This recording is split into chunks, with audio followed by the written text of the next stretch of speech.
ce 1er juillet 2012, adresser un message à la population burundaise.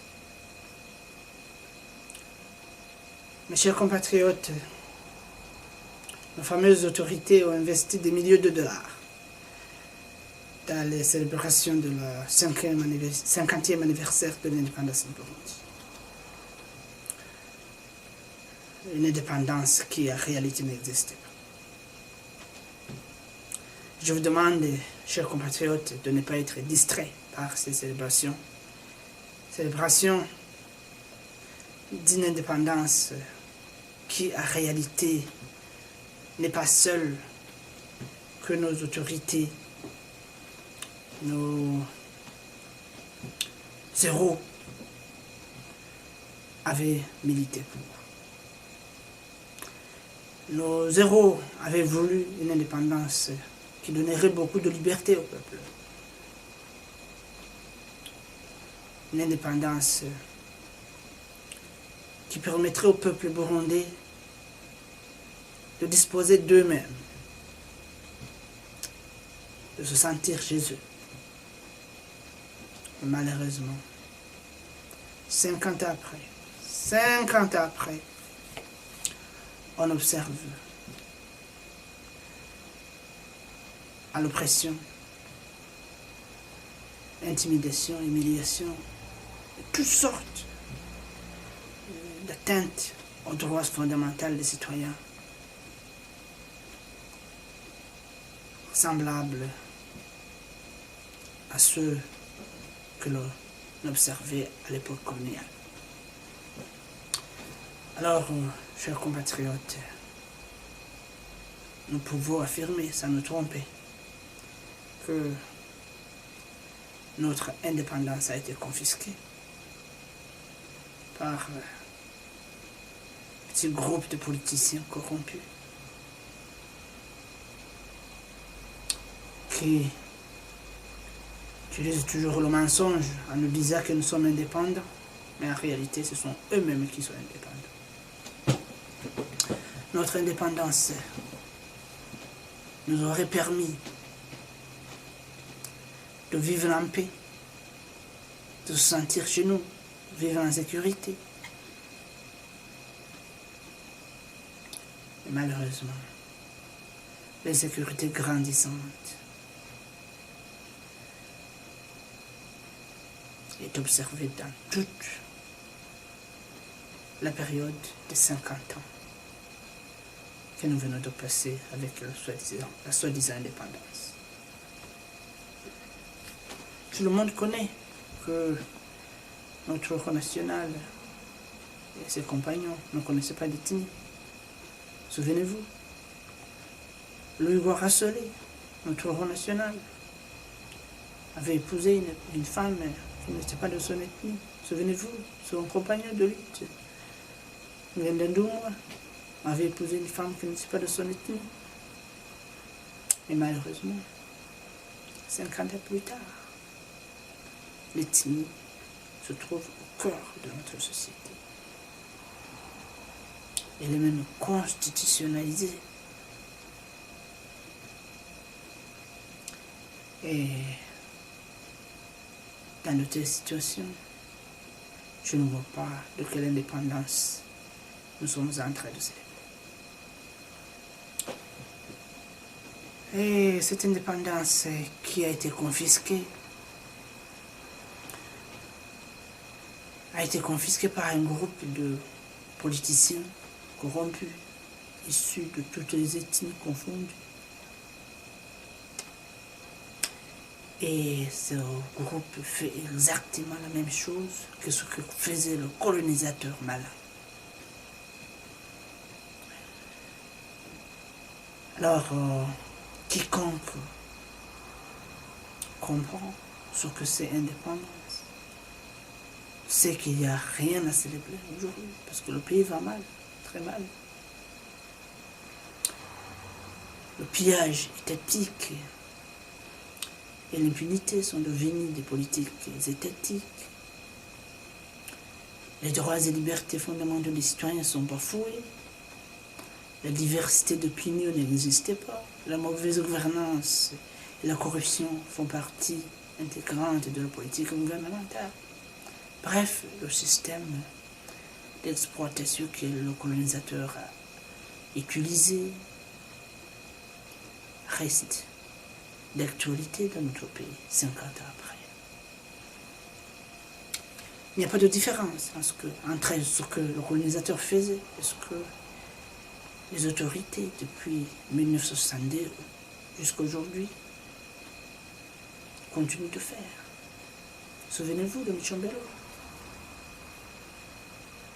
Souvenez-vous de Buyoya, de Bagaza. Tout ça, discrimination, génocide, meurtre, tout ça n'aurait jamais existé dans un pays indépendant. Des citoyens qui n'ont jamais goûté à la liberté. Comment pouvaient-ils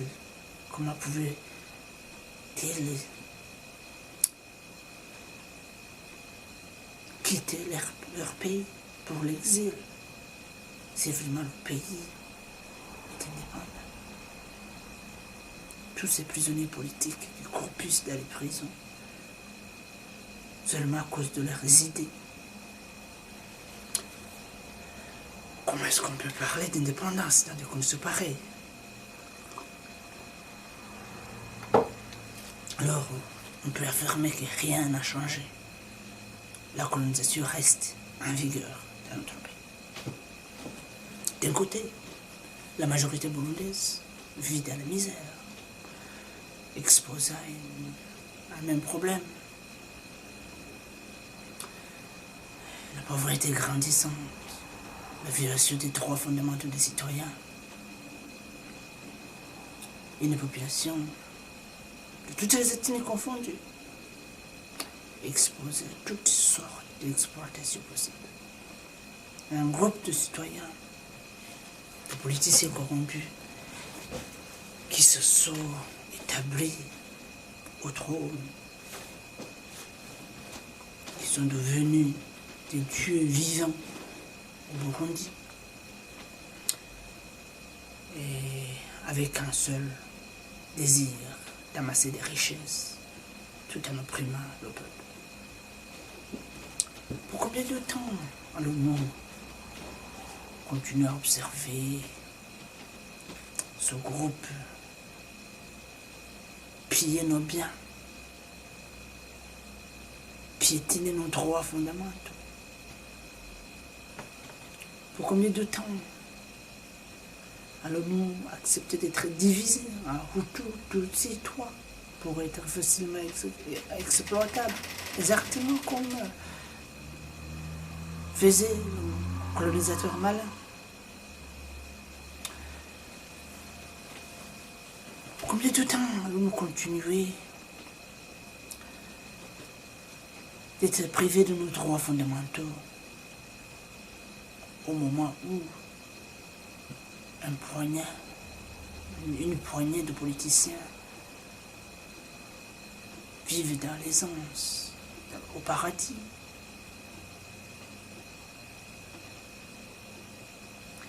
Pour combien de temps allons-nous être traités d'esclaves dans notre propre pays?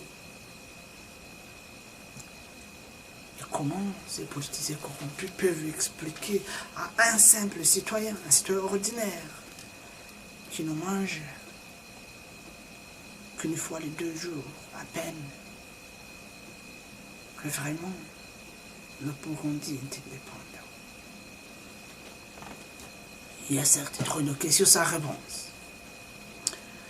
Alors que ces politiciens corrompus ne nous mentent pas. Vous ne devrez pas nous mentir. Ils sont unis comme un seul homme. Souvent ils affichent des dissensions. Ils nous disent que voilà, ils se battent pour nos droits. Regardez ce qui se passe avec la DC Kibili, avec le CNDD-FDD. En réalité, ce n'est pas pour défendre nos droits, c'est pour chercher à se mettre d'accord pour le partage de nos biens, de notre richesse. Alors, je vous donne un exemple. Comment ces politiciens qui ont basculé dans l'opposition peuvent se prétendre défenseurs des droits et libertés, alors qu'hier, quand ils étaient au pouvoir, ce sont eux qui les bafouent. Et aujourd'hui, ils s'opposent à un défenseur des droits de la presse, alors que ce sont eux qui opprimaient la presse. Ils étaient des véritables prédateurs de la presse. Certes, certains d'entre eux sont confondus à un système. Certains d'entre eux sont confrontés, sont submergés par un système qu'ils ont mis en place. Et ils devraient comprendre que le CNDD-FDD ne fait que suivre le chemin qu'ils ont tracé. Chers compatriotes, le noyau dirigeant du CNDD-FDD et le noyau dirigeant à l'époque de Bagaza, de Bué, de Michumbelo sont les mêmes. Ils ont un seul objectif, un même objectif, amasser des richesses tout en opprimant le peuple. Il n'y a presque pas de différence entre les deux. Par exemple, regardez, le jour de la célébration des fêtes, le petit citoyen, lui, est forcé d'aller défiler, ventre vide. Et à la fin du défilé, il rentre chez lui, passer une nuit sans manger. Alors que ceux qui sont assis aux tribunes vivent au paradis. Après le défilé, eux, ils vont manger, jeter le reste. Si cela n'est pas vraiment de la colonisation, qu'est-ce que la colonisation alors? Au lieu de fêter les 50 ans d'indépendance, nous devrions plutôt être endeuillés par 5 ans d'oppression, de dictature, d'oligarchie. Et quand je parle du régime, je ne veux pas parler du CNDD-FDD, nous commettons pas d'erreur. Parce que si nous nous battons contre le CNDD-FDD, nous aurons manqué de cible et nous allons perdre le combat. La bataille va nous échapper. Mais nous devons nous battre contre le régime, les fondations même du système politique en place. Ces fondations-là ont été établies avec le seul souci de nous oppresser, d'oppresser le petit citoyen. Les injustices sont les bases mêmes des fondations de notre système politique. Alors, nous devrons penser à changer ce système, à créer un système qui donnerait, d'une part, les droits et libertés aux citoyens, qui garantirait les droits et libertés aux citoyens, et d'autre part, qui garantirait la séparation du pouvoir, avec, bien sûr, au cœur, la presse. La presse, les médias devraient garder un œil sur ce que les autres pouvoirs font, le législatif, l'exécutif, le judiciaire. Alors, les médias devraient garder un œil sur ces pouvoirs et informer la population de ce que ces pouvoirs font, et comme ça la population saura de quoi faire. C'est pourquoi je propose que la presse, dans la nouvelle constitution, la future constitution, soit un pouvoir indépendant.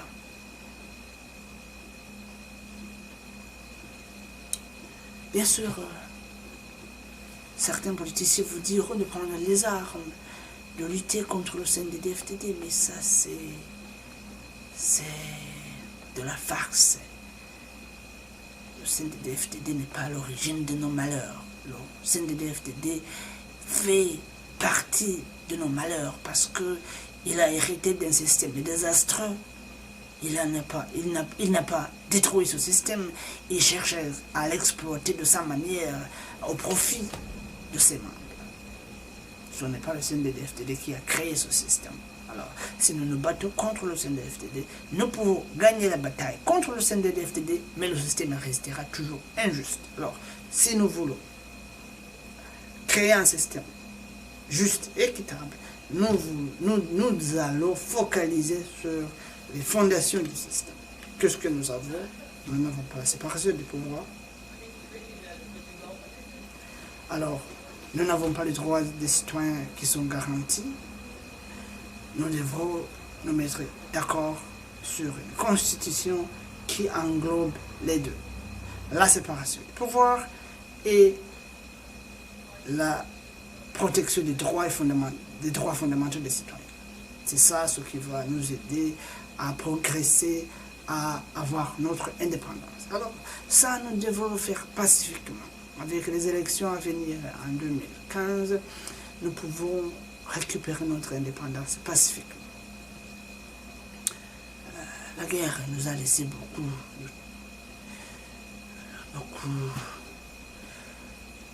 de problèmes. Même ceux qui ont commencé cette guerre, ils ne le savent plus. Alors, personne ne mérite vraiment retourner à la guerre. Ce n'est que pour les détenteurs du pouvoir que la guerre est bénéfique. Alors, soyons vigilants pour ne pas tomber dans l'erreur de refaire la guerre. Mais il est possible de faire la révolution. Regardez la Libye, regardez en Égypte, regardez dans le monde arabe ce qui se passe dans le monde arabe. Et les citoyens sont capables de récupérer ce qui leur a été volé pacifiquement, sans un bain de sang. Et je suis persuadé que nous sommes capables de faire la même chose au Burundi. Alors, je vous invite, chers compatriotes, à répondre au rendez-vous électoral de 2015